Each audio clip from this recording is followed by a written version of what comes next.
Right, good morning everyone. My name is Guy Hoskins. I'm the project manager for the GMICP. As I'm going to be serving as the conference tannoy, I'm going to be chairing the opening plenary. I'm going to be presenting tomorrow in my role as postdoc. You're going to possibly feel overexposed to the sound of my voice, so I apologize for that. And please do feel free to ignore me during any scheduled breaks or social events. I'd like to briefly echo Dwayne's sentiments that it's fantastic to be able to convene our researchers here to share their important and timely work and to be able to share that with a community of interest, not just in this room, but for our virtual participants logging in all over the world. Onto the more mundane matter of housekeeping, please take note of the following points. I'm adapting Maslow's hierarchy of needs for conferences by starting with caffeine. There's coffee and tea available in Woodside Hall, which you would have passed on your way in. Please do avail yourselves of that, keep yourselves topped up. Snacks and soft drinks available too. There's a water fountain as you exit this room on the right-hand side up the steps. The women's washrooms are also there, accessible, and men's washrooms to the left. If you somehow slip past our registration table, please do stop by there, collect your name badge, and there's a modest bag of goodies for you to pick up too.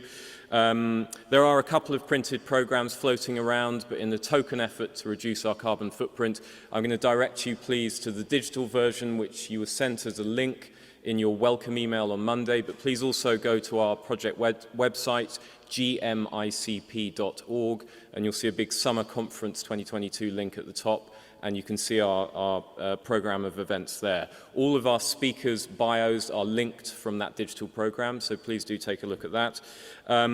We have social events planned both for this evening and tomorrow, both starting at 6 p.m. at carefully selected local watering holes, tonight at Prohibition House, and tomorrow at Sir John A. Wi-Fi details are on the registration desk, but it's CDC guest Wi-Fi, and the passcode is CDC 2011. For our virtual registrants, please note that your Day 2 link will be sent out later today via Eventbrite. There will be a Q&A at the end of every session. For those in-person participants, anyone wishing to ask a question, please do step up to the main mic and speak clearly for the benefit of our virtual participants. If you're attending virtually, then please do use the Q&A tool in Zoom. Our chairs and moderators will be curating the questions both in-house and online.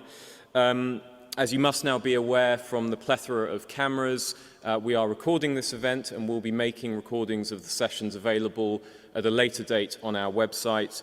If you wish to avoid the panopticon's gaze, then there's probably some discreet seating around the sides and back of the room. Without any further ado, let's invite our participants for the opening plenary up to the stage, please.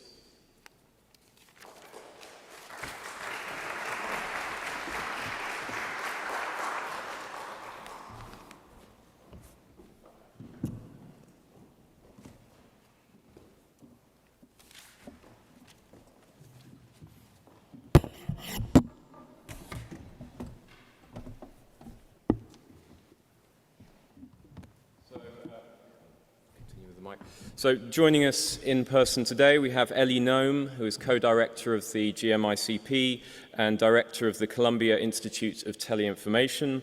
We have Min Jiang, professor of communication at UNC Charlotte, who is leading our China research team. We have Ana Bizberge, affiliated with the Universidad Nacional de Quilmes in Argentina, who's a visiting scholar here at Carleton University, who is working with our South America research team and is leading up the Brazil data collection. And joining us virtually, we have Vibodh Parthasarathi. He's leading our India research team. He's professor at Center for Culture, Media and Governance at Jamia, Millia, Islamia University. And finally, we have Karen Donders, professor at VUB in Brussels, who is working with our Belgium research team and currently on, I believe, on secondment with the Belgian public broadcaster. Is that right, Dwayne? Okay, so with those introductions in place, I will turn the floor to our participants.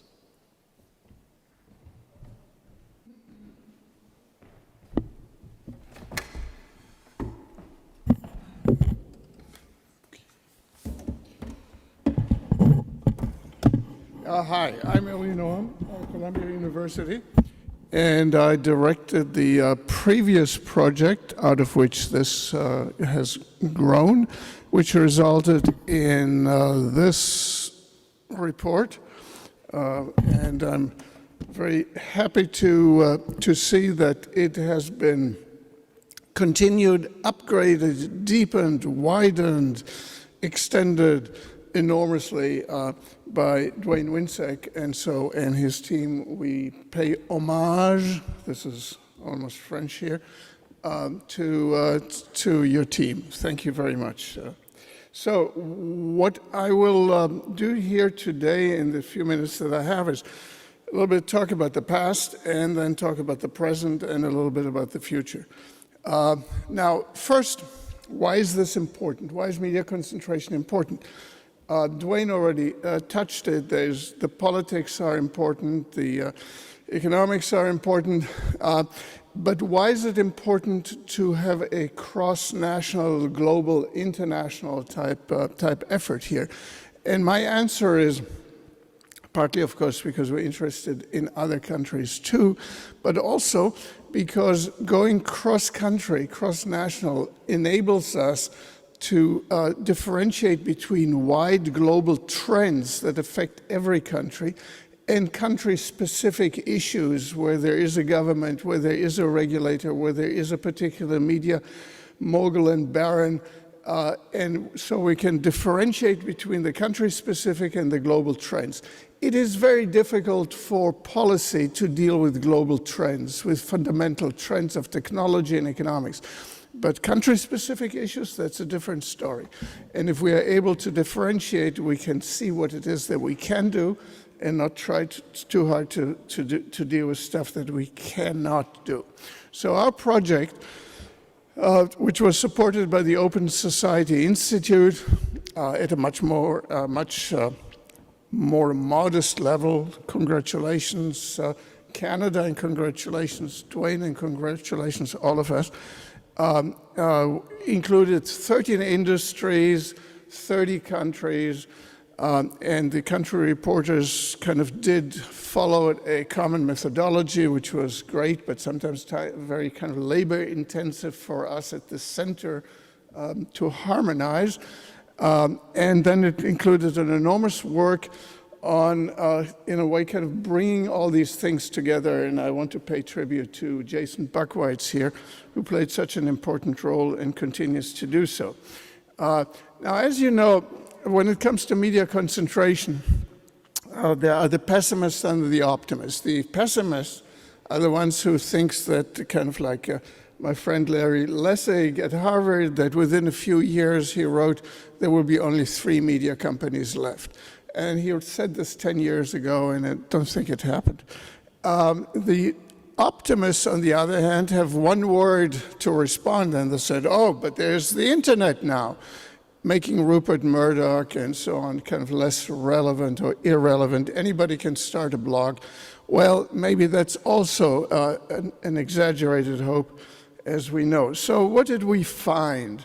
To be really kind of brief on this, we found, and this is data for about 10 years ago, that concentration did rise for content media somewhat at a rate of about 0.8% per year in the C4, the top 4 companies.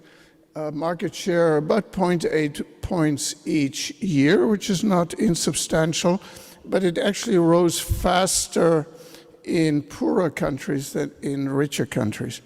We also found that the platform industries, telecom, wireless, wireline, cable, etc., did reduce in terms of became less concentrated by a fairly substantial margin, but from a much higher platform. And so that there was a very high platform concentration, declining a very substantial but much lower content industry concentration. They were kind of inching towards each other, but still the market power, the bargaining power lay with the platforms and not with the content. Content in that context was not king. And what were some of the factors? The factors that we found for media concentration was that there was essentially, and we tested, we econometric modeled everything, but basically the main factor was capital intensity, meaning high fixed costs, low marginal costs, and that established in economic terms a higher unit cost, economies of scale and of scope, and so that was a major factor. And what is important, as media becoming more capital intense from print, which is relatively uncapital intense, to telecom and television to cable, there's a kind of increasing progression of capital intensity. And if we project this into the future with online, the inescapable conclusion is that media concentration will actually increase into the future, which is an issue, which it leads to an equilibrium, and we might not like that equilibrium at all. So let me kind of, for reasons of time, skip an awful lot of observation. We have tons of them. But one of them has been that media researchers, typically the ones with the higher voices, whether they are pessimists or optimists, but they gaze at their navel from a northern hemisphere perspective, rich country perspective. So they look at France and at Europe and in America and Canada, but they look much less at the developing or the BRIC world. And what we found is that actually there are serious issues of concentration in the developing world and in the BRIC world. China is an enormous problem because not only is it a huge country and an economically growing country, but it is also one in which media are, in terms of control mechanism, governmental, is enormously concentrated. So we concluded that in terms of global attention, news attention, the Chinese government is by far the largest actor in the world. It accounts for, at the time, 18 or 19% of global news attention. Global news attention, 19% Chinese government controlled. But other countries in the South too, such as Mexico, just for example, where 80% of telecom controlled by Carlos Slim and 80% of television or so controlled by the Escangara family and 60% of newspapers by another family. Those are enormous concentration issues, and we should really focus on them and in a way not give them a free pass, because they need democracy and the diversity of opinions and media even more than anybody else. And we should not get a free pass. And in fact, because the internet is so much American and developed world oriented, there are strong tendencies to say, well, we have to be protectionist, we have to let our own domestic media be strong and growing and give them some kind of almost monopoly power domestically so that they can hold off against those bad Europeans and Americans. Now, what about the internet? The internet, of course, is supposed to be the savior of everything, but it turns out, and we said this 10 years ago, now everybody is, of course, in agreement, that the internet actually is not the solution to the problem, it is actually becoming the problem. Okay, I have much more, but I have no time. We also observed an institutional ownership problem in which actually media are not owned by the Murdochs of the world, but they are much more owned by institutional owners such as Fidelity and State Street and Vanguard that own billions and billions of dollars in many, many media companies, and in combination actually control much of the public media, publicly owned media in the world. And so let me kind of now jump to what happened since, and I do need 3 or 4 minutes for that. All right, which is, in those 10 years since we kind of our data, a lot of things happened. In the print world, which let's call them the first generation of media, it actually collapsed. The CAGR, compound annual growth rate, of newspapers in the US now, more than 3% per year. For magazines, almost 6% per year. Understand what that means. If you do this for 20 years, 5% or so, you drop by 2/3. Or if you grow by 5%, you triple your size. So the newspaper industry as a paper-based industry is kind of vanishing, melting away in front of our eyes, and with it the jobs. Now we can talk about digital, but we'll talk about this later, hopefully. Now when it comes to the second generation, which are the kind of the early generation electronics, telecom, TV, over-the-air TV, they also, fixed telephone lines have dropped by almost 4% per year, CAGR. Over-the-air broadcasting, as measured by the major TV networks, they dropped by more than 6% CAGR per year. These are just enormous, enormous declines. When it comes to the third generation, which is cable and satellite, satellite is virtually disappearing at the rate of almost 5%. Cable slightly slower at the rate of about 3%, mostly upheld by their function as as an ISP. And then when it comes to the next generation, which is streaming TV, that of course has increased enormously at the rate of, in the US, of about, 22% viewing time. The use of cell phones, smartphones, in terms of times has increased the screen time by about 6% a year to enormous numbers. And that gets us now into the future, which is virtually based, metaverse type media, gaming, immersive, interactive, etc. We're working on a book on this right now, as we did 2 books that came out last year on streaming video. And we are inviting you to join us in this. And here also the growth rates are enormously. So to conclude, there's been an enormous change in the last 10 years. It will undoubtedly have major impacts on what we observe in this group team study. It will be important not only by comparison across the country, across countries, but also in terms of what we can say going into the future, what the economic issues, the cultural issues, the political issues, and the regulatory issues are. Thank you.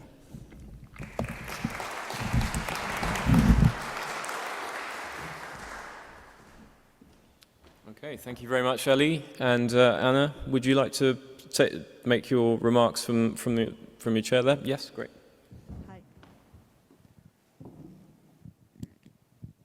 Hi, it is working?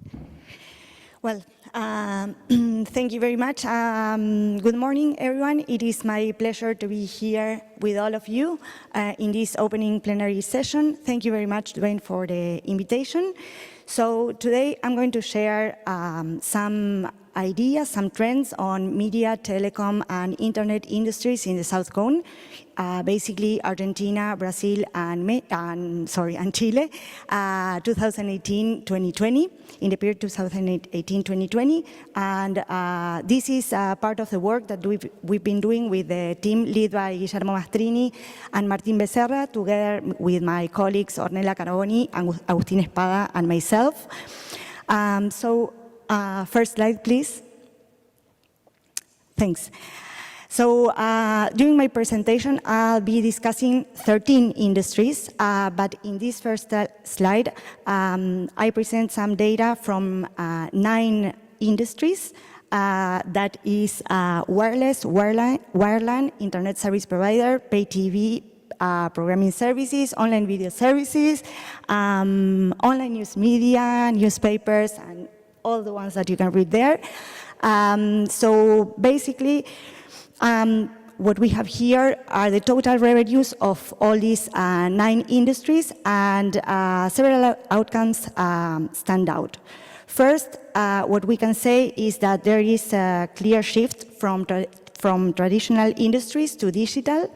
Basically, 7 out of 9 of these industries have a decreasing trend, while only 2 have a growing trend, and those are online video services and online newspapers.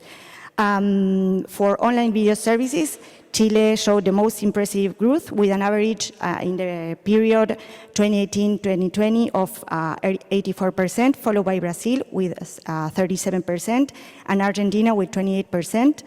Regarding online newspapers, the average growth was 29% in Brazil, 17 and 16 for Argentina and Chile respectively. It's worth noticing that unlike Argentina and Brazil, Chile experienced some moderate growth in other two industries. Those are wireless with 4% and ISP with 17%. And going back to the decreasing trend, it can be noticed that broadcast TV was the industry that decreased the most, with an average of 40 or 50% depending on the country, followed by pay TV programming services in the cases of Argentina and Brazil, and newspapers in Chile.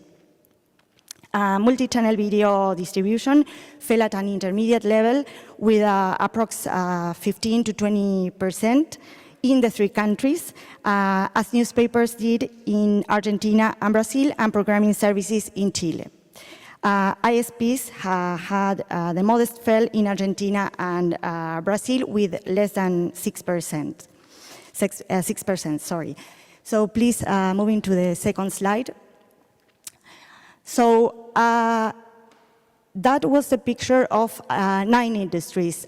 Here we have 3 more industries that are showing the growing role of GAFAM.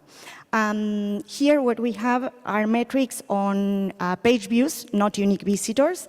And what we can see is that if we consider sectors such as browsers, search engines, and social media, we can notice that Google is by far the dominant player for browsers and search engines over the time, while Facebook stands out as the most popular social media platform with impressive page view rates, like around 80%, 90%, depending on the country and the year.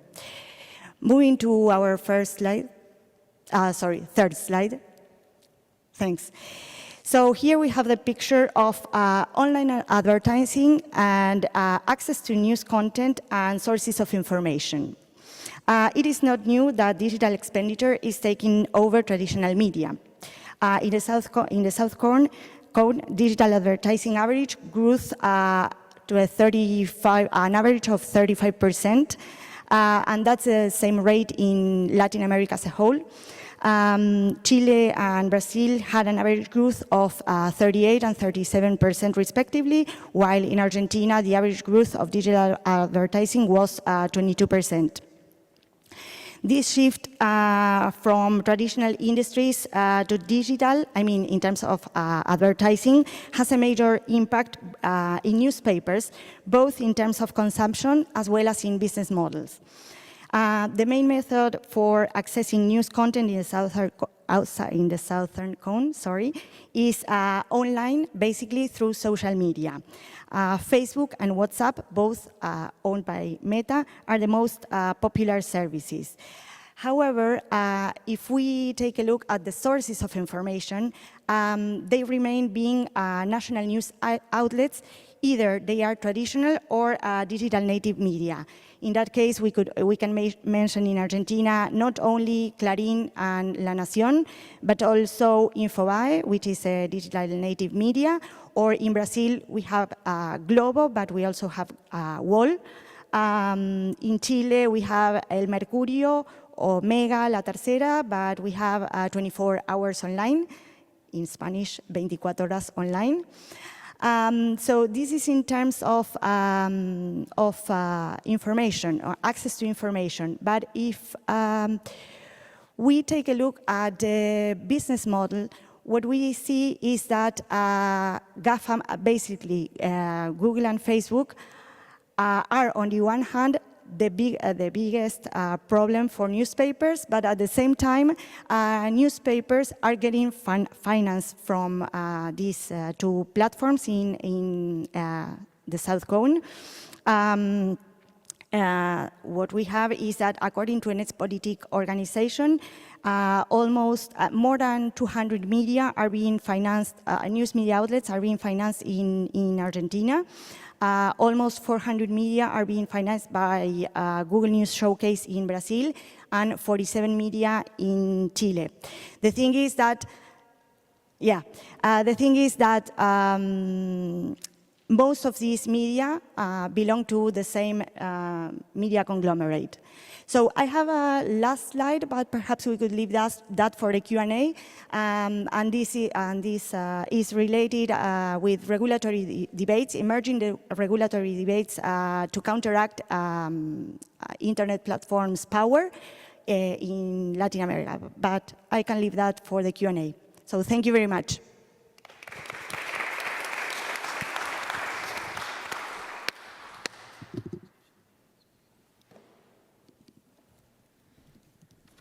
Okay, thank you very much, Anna. And we're going to invite Karen Donders to speak next. Share screen.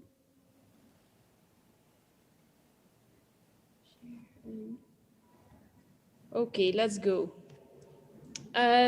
First and foremost, thank you for having me here. It's a project I think Dwayne knows that I'm very passionate about, and I'm really happy that I am still part of it, although I moved away from academia and I'm now working at Flemish public broadcaster VRT. And I wanted to share with you some, I would argue, very concrete insights from within a public broadcaster and how we actually experience media concentration. And that might perhaps conflict a bit with what other people think about that. So I think a lot of people already talked about this market that is extremely competitive and in which a lot of streaming platforms and internet giants have entered the market. And I think Professor Noam already pointed at that usually leads to very positive or usually very negative appreciations of what is happening. It's a boom or doom scenario, and usually the idea is that GAFAM will basically destroy local media markets. And what I would like to do just in a couple of minutes with you is to kind of provocatively ask whether that is really the case, or at least how we as a local public broadcaster, so we are a public broadcaster in Belgium, serving about 6.5 million people, how we actually experience that. And I will completely ruin my intervention, but by already telling you my conclusion, I actually think that is not really what is happening in my experience. What we experience is that also the traditional media sector, the commercial ones, is consolidating, concentrating at a very rapid pace, which actually causes a lot of economic fragility of public broadcasters, which at least in Europe used to be also economically speaking quite powerful media companies. So I took a slide with me just to give you one example. Is if you look at the biggest media company in Belgium, which owns several television channels, newspapers, biggest online websites, but even insurance websites, job websites, whatever you can think about, that is DPG Media, then you see that commercial revenues of this one very consolidated media company is actually more than the commercial revenues of the following 6 big media companies in Belgium. So that is an issue that we really experienced a lot of trouble with, because we rely for 40% of our revenues on commercial revenue. And we experience a big dominance of a player that basically has managed to build that dominance by pointing at GAFAM and saying, we have to do it because you have Google and you have Apple and you have Netflix, and so we need to do it. But we actually experience much more issues in our market because of this situation than because of GAFAM. I will come back to that later. The profit of DPG is almost as much as the subsidies that we get from government. So we just look at the net profit. We're not looking at revenues because they're like 8 or 10 times as much. And we do expect in 2 years' time that their profit will be as big as the subsidies that we get from government, which also means that they have a bigger investment base than we have. At the same time, government is obliging us to work together with a local, supposedly local streaming platform, which is owned by DPG Media and Telenet. Telenet is a subsidiary of Liberty Global, a company that a lot of you will know, which is a multinational company. And we are forced actually to work with the streaming platform on very, very bad conditions. And so far we refuse to do so, but this causes a lot of conflicts with our government. At the same time, they're obviously also using all of their media to tell the population that we are very wealthy, that we have very deep pockets, and that we are in fact the big elephant in the media market, which we're absolutely not. These are just a couple of examples, but I can really give 30 examples that show to you that in this very consolidated media market, it is a difficult game for us as public broadcasters. Does that mean that streaming platforms and internet giants are not shaking up our market? Obviously they are, and we have difficulties to catch up. I'll skip this. But we are not chanceless in that fight. What we notice as public broadcasters is that when we invest in good digital products, such as on Instagram with news, we actually one of the most popular Belgian services on Instagram. And I have other examples that show that we can still do stuff online in the digital world with a lot of reach and impact. We, by the way, I hardly dare to say here in this audience, but we work a lot together with Netflix, with Amazon, with Disney, with Apple for high value drama productions. And I have to say on much better conditions for us, but also production companies and creators than what, for example, Streams, a local, supposedly local initiative is offering us. So the point that I actually wanted to make, and I will wrap up there, Guy, I will not take advantage of being here at a distance. I will not continue for 10 minutes, is that in this whole media concentration debate, we focus a lot on traditional media versus digital and internet giants. I think we should focus a bit more on the distinction between profit-driven and not profit-driven. I think that that is the real distinction to be made, because the digital players and the traditional players, they will also start consolidating. We already see this. They will further integrate. But we are a bit the green flamingo. And I think in Europe, commercial media companies have been very successful in telling the European Commission, let us grow bigger because we are the green flamingos in this world of GAFAM. But that is actually not what is going on from a public broadcasting perspective, at least. We're no longer in My Little Pony land. We're really in a kind of strategic chess play where we have to very consciously think about who we are working with in a market that is changing quite rapidly. Voila, I will leave it at that. I'm looking forward to the questions and discussion.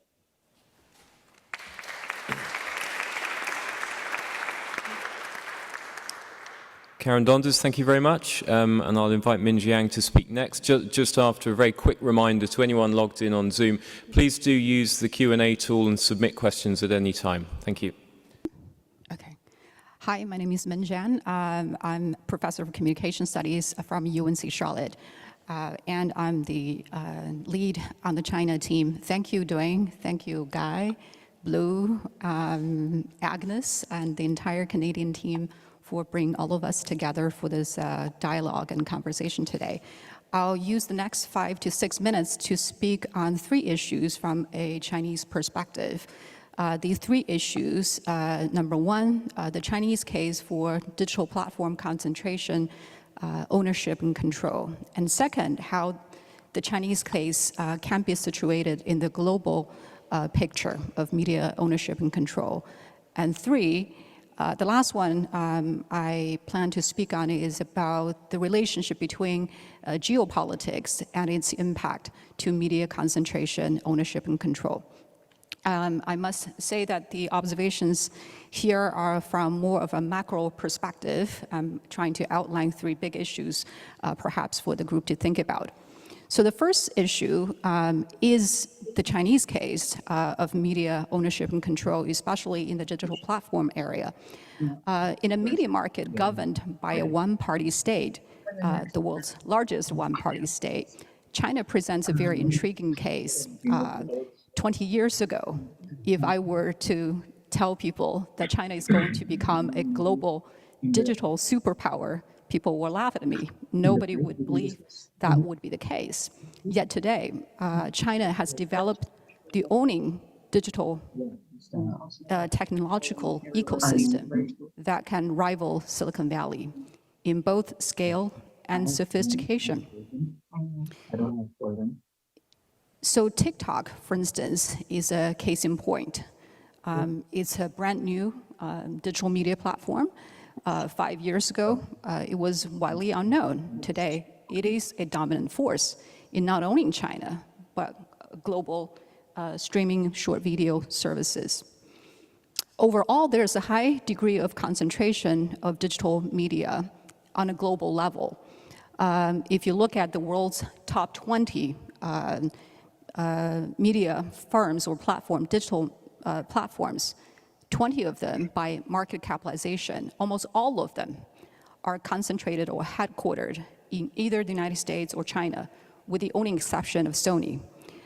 So that says a lot about the current shape of media concentration in terms of digital platforms. It is well known that a handful of media companies in China dominate the Chinese market. For instance, Tencent dominates in online gaming. Alibaba in e-commerce. ByteDance, the owner of TikTok, dominates in video, short video, and entertainment. And Baidu, which is a search engine in China, dominates in online search. So people don't Google in China, they Baidu in China. So those experiences for the users are completely different.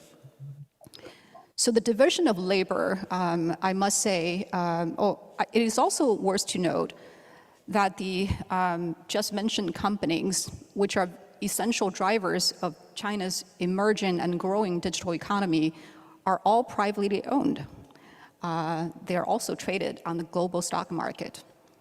On the other hand, it's also worthwhile to note that Chinese state-owned companies continue to dominate in other sectors, especially in digital infrastructure. If you think about undersea cable companies, if you think about telecom, they continue to dominate in these essential areas, as well as legacy media sectors such as print, newspaper, book publishing, and TV.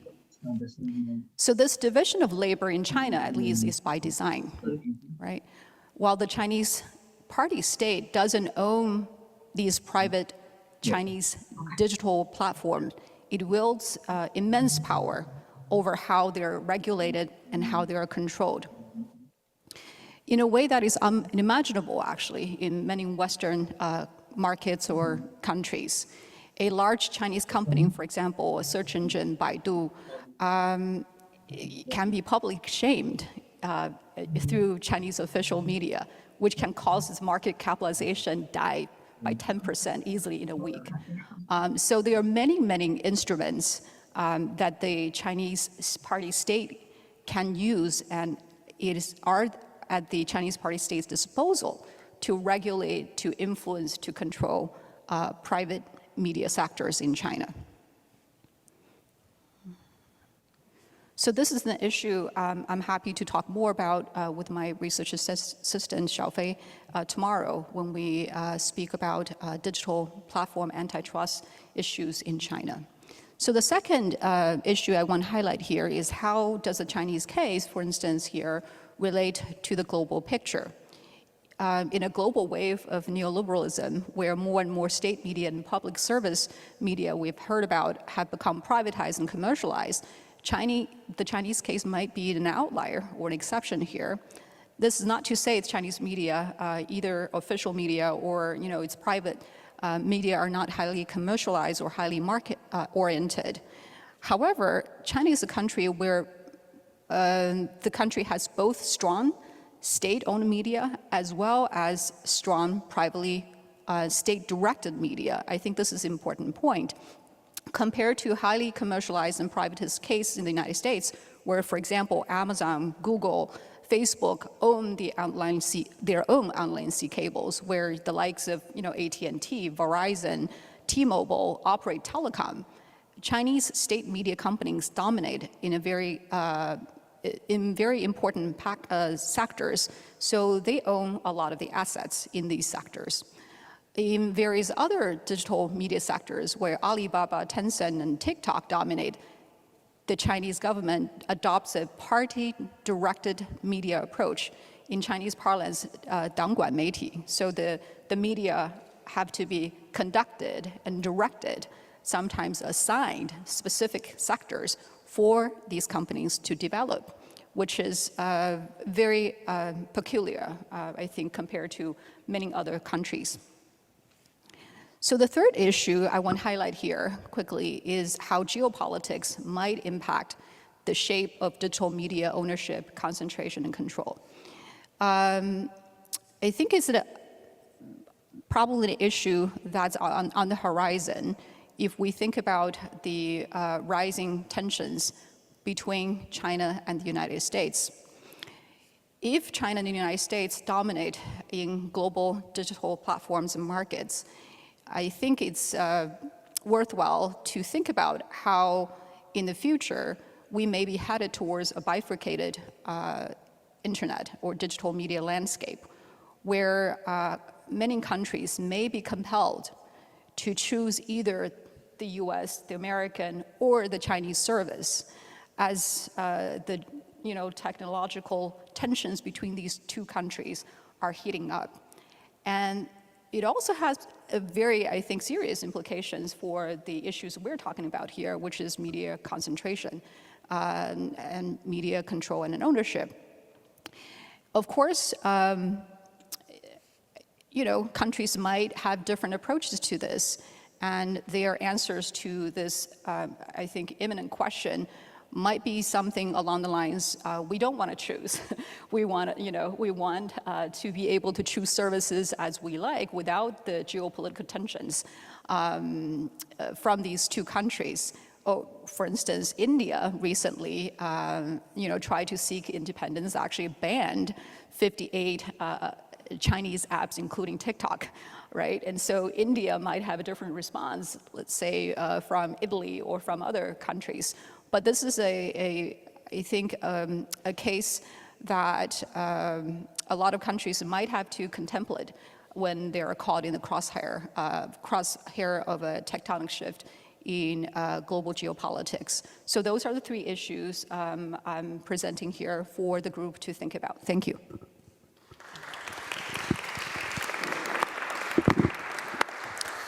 Jiang, thank you very much for those insights. And then I'd like to invite our final speaker joining us via Zoom, Vibodh Parthasarathi. Thank you very much.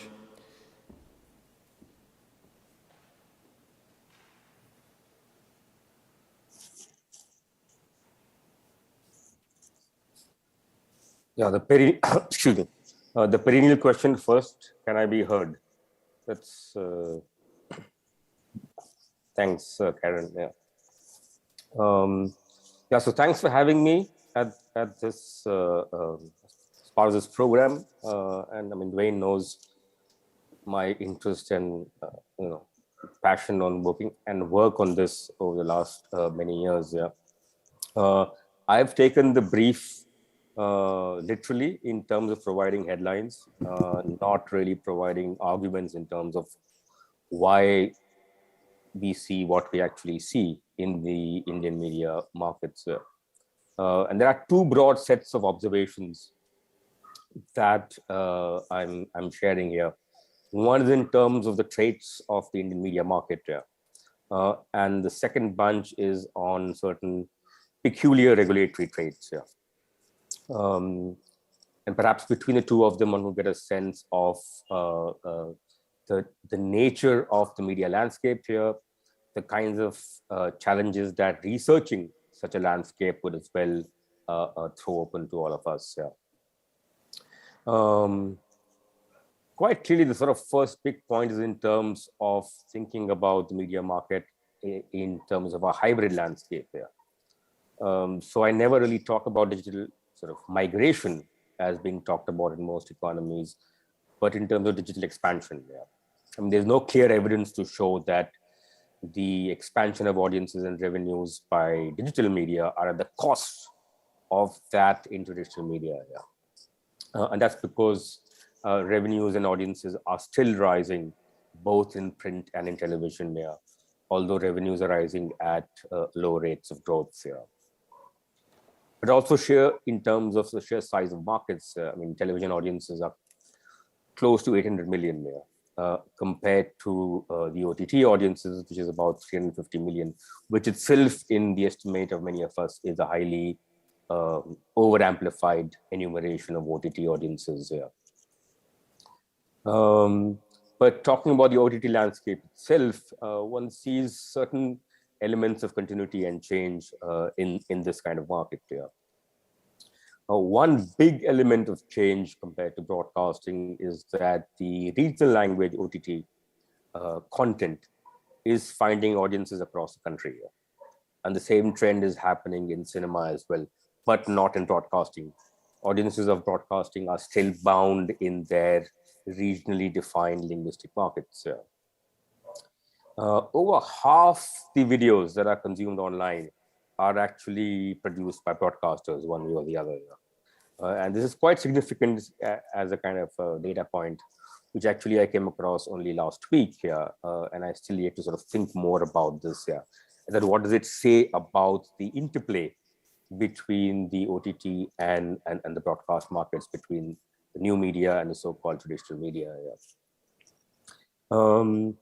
What is also significant, of course, is that while there has been a steady climb in the SVOD audience share, a very large percent of those who are classified as SVOD users, they are not directly paying for the subscriptions themselves. Those subscriptions are being paid by family members. There are common subscriptions, or they are running on shared passwords. So this is pretty significant when you start estimating in terms of who is actually paying for OTT content which is being consumed, or rather, to what extent are individuals actually paying them. The extent and resilience of the subscription market is something which I'm actually questioning here. Thirdly, if we look at the broad headline of the distribution landscape here, clearly there's been sort of trends of consolidation across all segments here. The mobile operators have been, of course, the primary access point for the online world. And that's largely because wired broadband has historically been marginalized in India. And this is, of course, despite the mandatory digitalization of cable and cable operators becoming ISPs. Despite that, mobile is, of course, the primary access point for the online world there. And within that sort of mobile market there, there's been tremendous consolidation. From about 14 players a decade ago, that's come down to just 3 players there. And therefore, the point here is that the kind of companies that provide access to the online world, to the bulk of the population, those are a decreasing number of companies here. But this sort of trend of consolidation is not limited only to telecom. In other distribution segments, which were traditionally long-tailed, we have seen rapid consolidation over the last 10 years. Beginning with cable during the mid-2010s, more recently in the cinema exhibition business. And I would speculate that the DTH business would be next in line for consolidation there. The last big feature, in a sense, about the media landscape here is, of course, the presence of industrial conglomerates. And this is, again, not a new phenomenon. It's been there almost congenitally in the print and broadcast businesses. Okay, the so-called big business had invested in print right from the 1930s and 40s itself. Even in the broadcast business, we see from the late 90s the incursions made by diversified industrial conglomerates, who then subsequently also expanded into cable telecom and in a host of online markets. So, of course, this whole debate of the relationship between capital, which is internal to the media industries, and that which is so-called external to the media industries, those kind of that dynamics, in a sense, is pretty significant to try and see the way it further develops in India. And of course, the big case here in terms of industrial capital is the case of the telecommunication operator Jio, which of course was a late entrant, and through both business strategy and patronage of the state managed to become a very large and important player here. And I think Adrian is going to talk more about this tomorrow. Yeah. So the kind of the role of these industrial conglomerates in these integrated media communication economies is something, of course, which complicates these multiple markets, and also, of course, complicate the way in which one can actually enumerate these markets here, especially questions of traditional questions of market power. Having said this, the next big bunch of points is, of course, dealing with the regulatory traits of the media landscape. Yeah, and here, of course, is the kind of big paradox, which I often start off with when I talk about media regulation in India, is that we have a jurisdiction which has a very large and very granular regulation of media as speech, but almost non-existent or under-regulated media as business. Yeah. So the kind of commercial side of the media is highly underregulated, whereas the kind of speech aspects of media or the speech producing aspects of the media are highly regulated there. And there are, of course, 3 points which I want to try and bring in mind in terms of this under-regulation there. One, of course, is in terms of the inheritance. There has been this sort of traditional absence of any kind of systematic regulation of ownership here. So there are no clear media ownership norms in terms of who can own what here, which is, of course, especially of a concern in the news media. Yeah. Print, television, and cinema, the kind of legacy media, have never been burdened by any sort of caps on market share. Yeah. And therefore, you see these large entities emerging over a period of time. Yeah. That, coupled with the fact that cross-media caps have been extremely weak here between print and TV, and they are non-existent in the case of print and online and TV and online. And therefore, the question is, what is the implication of this kind of legacy of under-regulated media businesses? Yeah. One, of course, the fact that we see a kind of web of cross-holdings, step-down subsidiaries, interlocking directorships, which have enabled companies to hoodwink the already weak stipulations on horizontal and vertical integration there. And this, of course, also tends to mask the extent to which and the intensity to which both commercial and political power are playing out in the media market here. And I've shown this in a recent article on the kind of cable business here. And because of this kind of regulatory legacy here, the legacy of abstinence here, it's pretty easy to see why old and new players in the media market have been able to very rapidly accumulate interests across different segments of the media and communication industries. Yeah. Okay. So in a sense, this kind of growth of large players is not something unexplainable at all there. And therefore, in a sense, for some of us, the kind of the advocacy challenge when we're talking about ownership regulation is less about media reform per se, but it's about sort of larger aspects of reform and corporate governance here. I mean, if one doesn't try and fine-tune all the glitches in, for example, the Companies Act or the legal incorporation of companies, until then, perhaps whatever stipulations we have on concentration and cross-media, this will be completely ineffective there. I'll end with a bunch of points on sort of giving a flavor. Keeping on track. Can I just ask you to wrap up in this last minute, please? Yeah, that's the last bunch of stuff which I have here on debating ownership here. And we do find, in a sense, in the pre-digital decades, an infrequent desire to measure and regulate ownership here. Okay. In the last 20 years, of course, we see much more frequent discussions here. But these discussions have been catalyzed by quality of documentation, which has been extremely thin. And so is the evidence. It's again something we'll come across when we're examining this environment here. Discussions on media ownership per se have been nearly absent here in the press itself here. Okay, so this could be both in terms of an ideological explanation of the conspiracy of silence, which many journalists tend to sort of forward. It could also be in terms of the institutional reasons of the erasure of a dedicated media commentator in the press here. And the last point, in a sense, I'm making is this issue of the consideration of looking at media regulation in light of competition regulation. Yeah, this perhaps is a new trend which has emerged only over the last year or so. Yeah.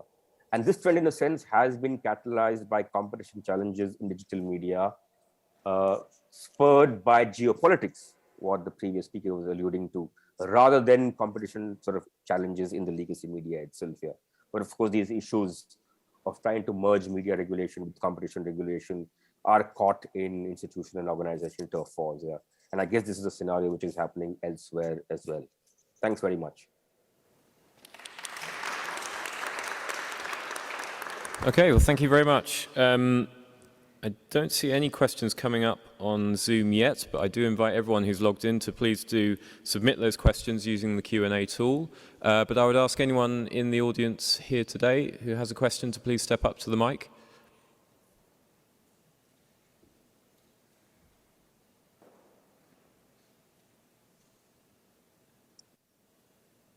I was hoping maybe the audience or the panelists might talk a bit amongst themselves. I've tried to come up with a few points here that I've observed while you wait, but I'm just wondering if there's something stimulated amongst each of you here, on stage as well as with Vibodh and Karen that you might want to talk to one another about. Ellie. Yeah, this is to the to Karen and the public TV presentation, of which I'm a great fan. However, if you look at it historically, it was not media concentration that is the enemy of public TV. Public TV's heyday was, in fact, when there was only one TV operation at all. You cannot get much more concentrated, and it was public TV. Public TV lost shares when private television emerged, then when cable television emerged and satellite. And now on online TV, its presence is very small. And so it's kind of the opening. It's not so much that their concentration, that is an extra factor, but rather that the multiplicity of voices and audiences fragment and frequently choose operations other than public TV. Regrettably, perhaps, but that's what choice does. So it's not clear to me that concentration is the enemy of public TV rather than technology and its opening, its application and penetration into people's homes and pockets and screens. Can I quickly respond to that? Because if I gave the impression that I'm against choice, I immediately want to rectify that, because I honestly think that one of the best things that ever happened to public media was the opening up of media markets. It was definitely not good for public media not to have any competition at all.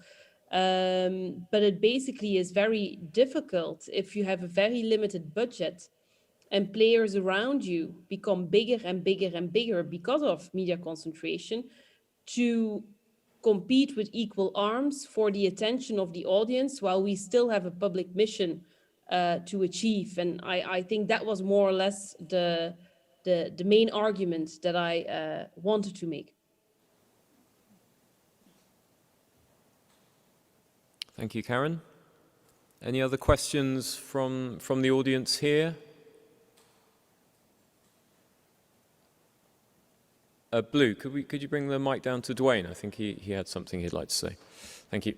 Yeah, so I can use my big room voice here, which will work probably just as well as the mic. But there was one thing that kind of came up in different ways across each of your presentations, and I wanted to ask you about this.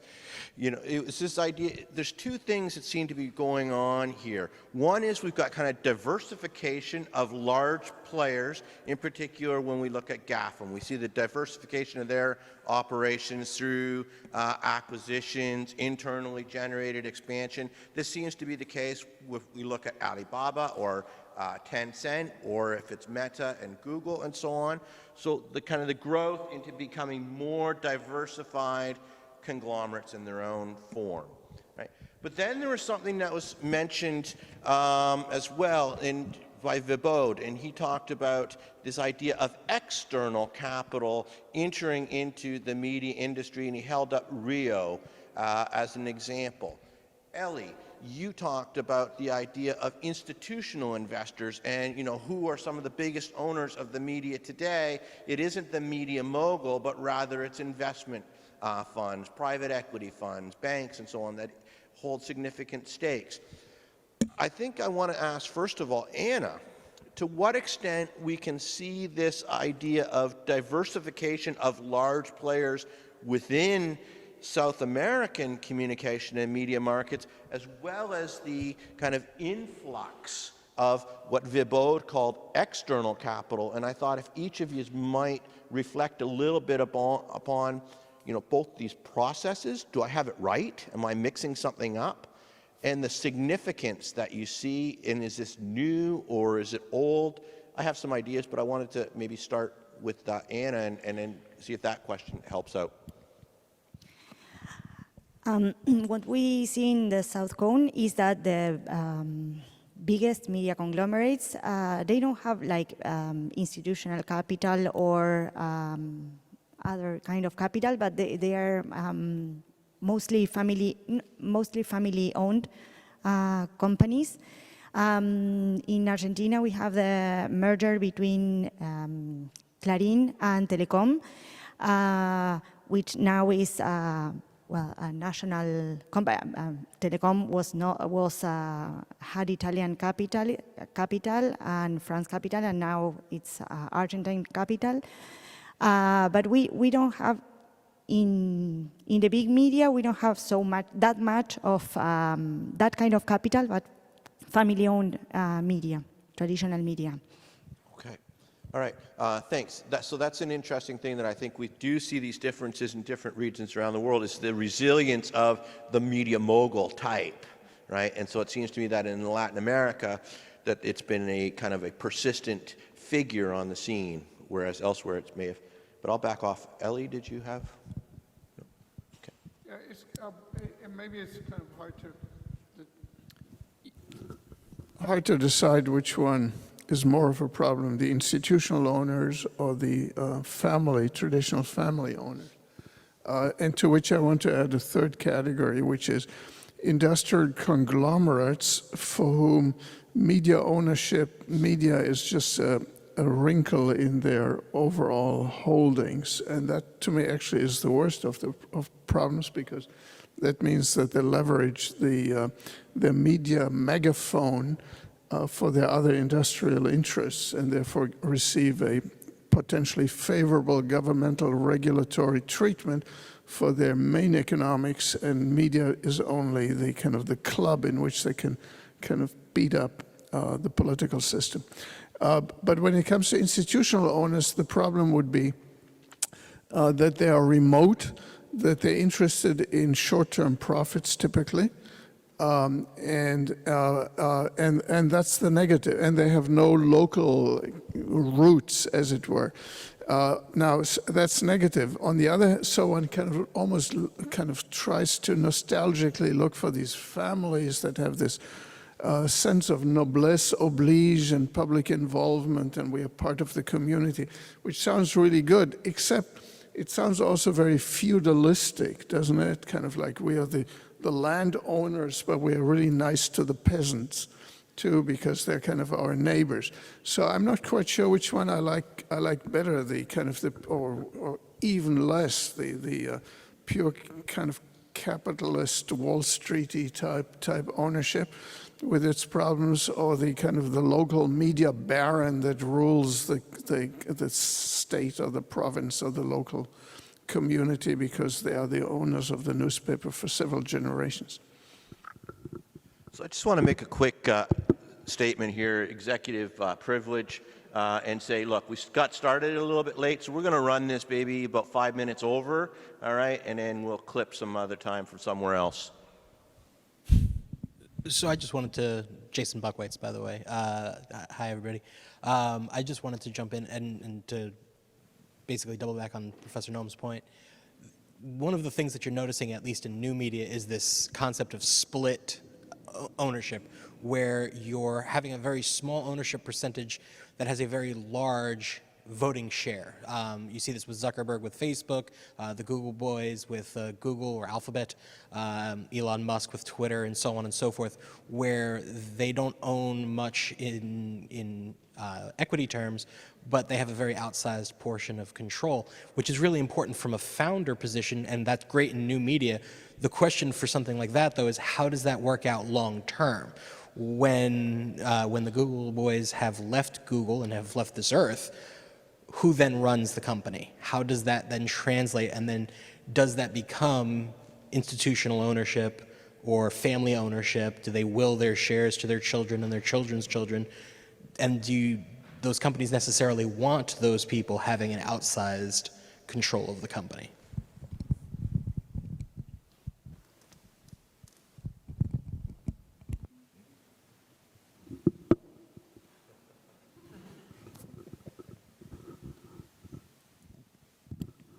Sorry, but my English is a little bit limited to answer to, or to comment on that. But let me elaborate something. I mean, what I wanted to say when I mentioned that we have like family owners, I mean, they are definitely involved in most important decisions, but perhaps, I mean, what we have is that they have both shares and votes. I mean, they are not outside. I mean, they have both shares and they have important weight in all decisions. I'm sorry, but I'm not really sure how to elaborate my answer on that. I'll add a comment here.